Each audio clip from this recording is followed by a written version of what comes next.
Hello, everyone. Welcome to the Skull Session Recruiting Podcast, brought to you by BuckeyeHuddle.com. I'm Mark Givler. Got Kevin Noon here with me. We are in front of the Woody Hayes Athletic Center for this special Commitment Edition episode. Ohio State lands future five-star wide receiver Chris Henry Jr. Yes, I said future five-star because I'm 99% of the way there. That even though I don't have any say in the national rankings, he's going to be a five-star. One of the top receiver prospects I think we've seen come out of Ohio in a long time. Early 2026 guy. We knew he became a national recruit this summer, did like the rounds through the SEC and Clemson and got his offers and everything else like that. And we thought maybe he'd ride the wave a little bit. PacMan Jones is so tied in with his recruitment and can afford to fly him all over the country for visits. And so we thought this might be a guy who, takes some enjoyment in that and is able to get around. No. Buckeye. Brian Hartline closes another one. Kevin, we were both here. We saw Chris Henry's announcement. We talked to him.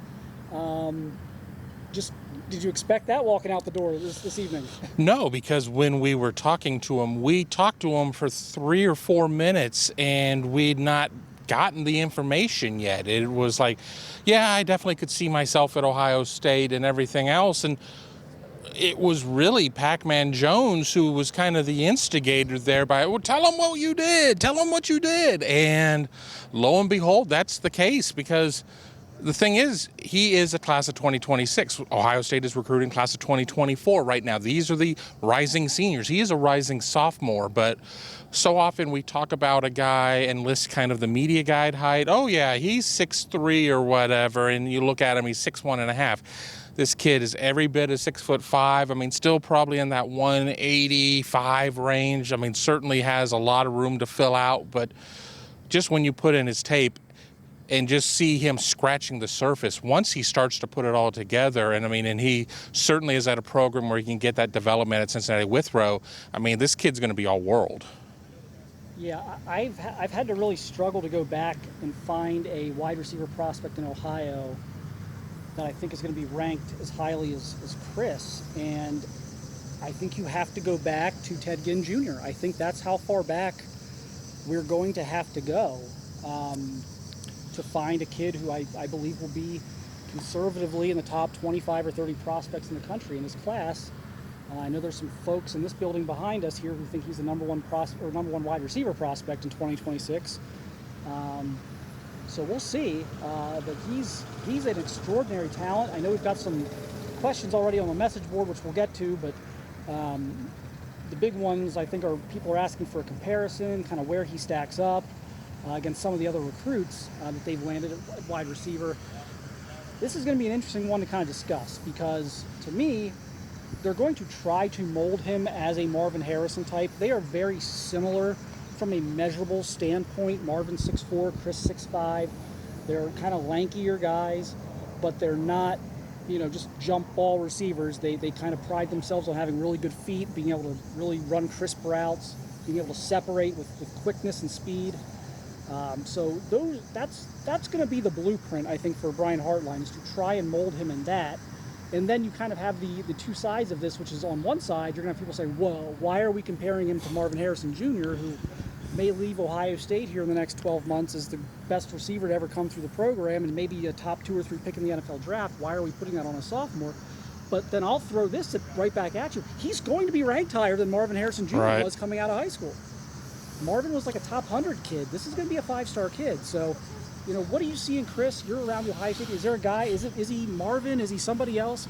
I think people are going to sit there and do rankings equal rankings and may try to sit there and put him with like Jeremiah Smith or somebody like that. But I don't necessarily see them as being clones. I mean, I think that these are guys that are capable of doing just about anything, but I think that when you look at Jeremiah, he's built a little more solidly at this point. I mean, again, we're looking at Chris Henry Jr., a kid who's going to be a sophomore in high school.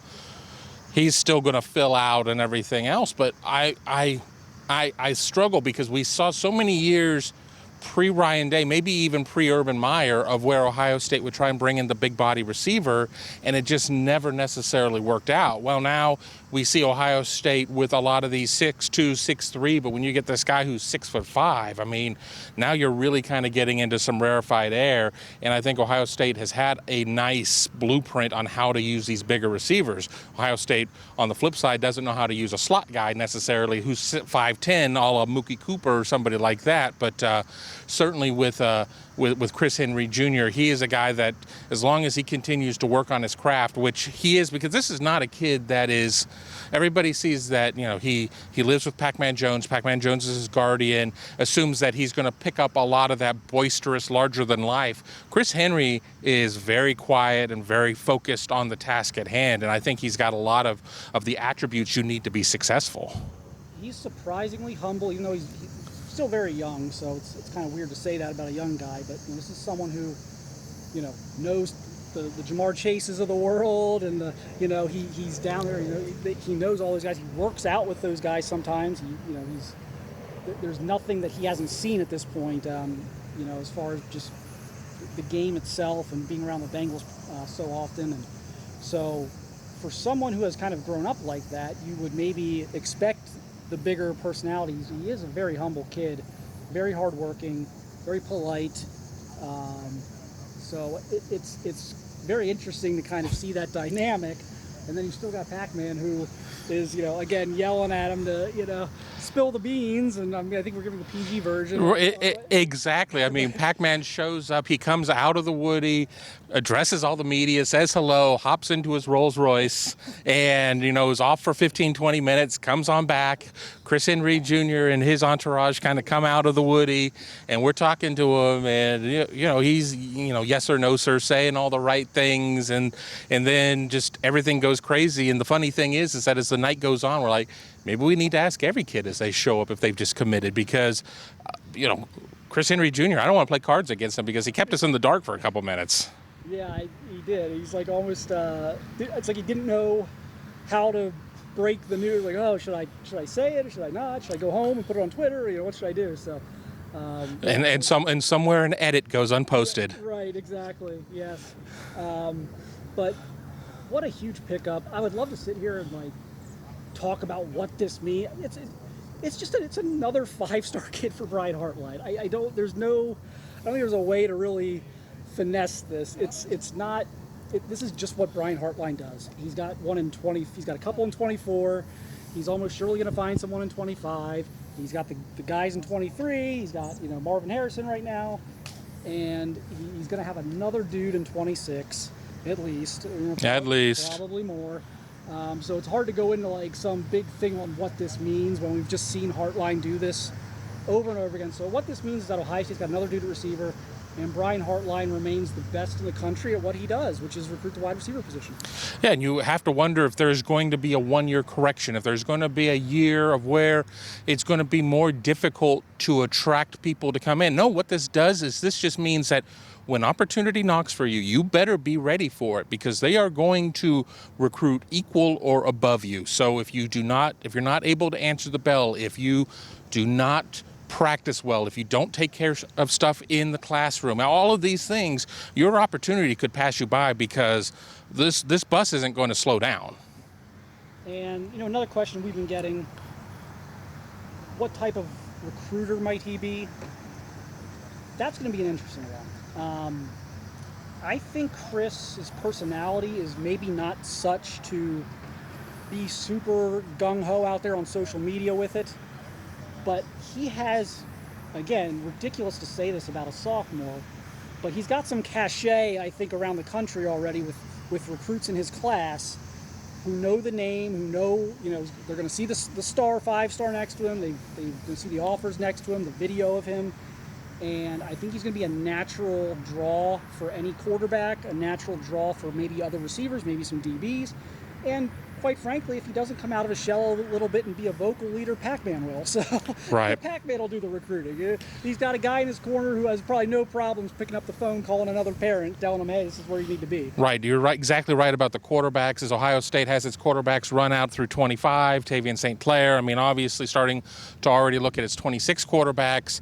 And then when you sit there, and if Ohio State's able to get a top 26 quarterback, which I'm not going to bet against them being able to do that, and you have a 1-2 punch of to be determined quarterback, and oh, by the way, Chris Henry Jr., that's going to make everything that much more attractive to guys as they are looking and trying to figure out where to go. And St. Clair was here tonight as well. I'm sure he's thrilled about this. We didn't get to talk to him about this, just kind of the way the timeline of events went tonight and everything, but we didn't get St. Clair's reaction to this. But the fact of the matter is, with quarterbacks, it takes a year or two to get on the field. With receivers, you can get on the field a little bit earlier.